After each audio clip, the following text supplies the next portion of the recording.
Iverina kely eo amin'ny tontolon'ny fianarana isika nankalaza ny 12 taona ny orena ny maraina io ny sekoly La Petite Corinne etsy Alarby ambony lofo nisy ny fitokanana Antsangam-Bato ho fahatsiarovana ary ny afara ary ny arany faly tamin'ny ray aman-dreny sy ny mpianatra ny tompony andraikitry ny sekoly tao aorian'ny lanonana samihafa.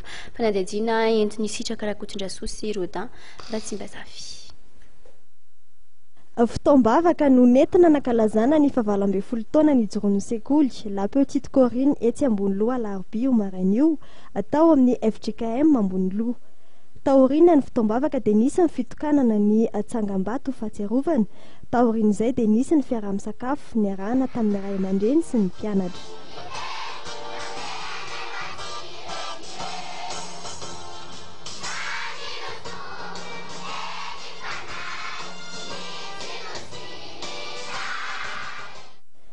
Tamin'ny taona 2019 niorina ny sekoly ary nankalazaina amin'ity taona ity izay 12 taona niorina ny sekoly izay.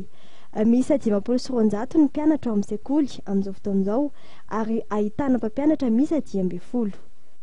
12 taona tokoa moa zany ty le sekolinay La Petite Corinne ty. Tena manamarika an'izay zany androany zavatra roa.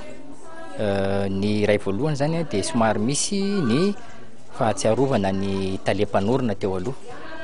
Dia ankoatra le Tsangam-Bato fahatsiarovana ny talia teo aloha zany dia eo ihany koa le Tsangam-Bato io ihany koa dia natao anamarena ihany koa le 12 taona androany 12 Marsa 2024.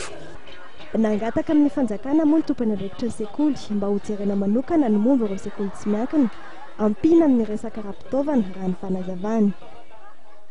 Mba misy tokony hijerena kely ny sekoly tsy miankina amin'izao fotoana izao satria mizaka ny mavesatra dia mavesatra tokoa ny sekoly tsy miankina ka maniry dia maniry tokoa ny fikambanan'ny sekoly tsy miankina rehetra zany mba hijerena manokana an'izay tokony hoe hananan'ny sekoly tsy miankina ny angamba ataontsika hoe régime manokana ohatra amin'izany ny momba ny hetra eo ihany koa momba ny tahiry amin'ny fisotronoton'ny mpiasa zany. Mieritreritra izay amin'ny sekoly tsy miankina hoe tokony mba hanana sata manokana angamba izay momba n'ireo zavatra ireo.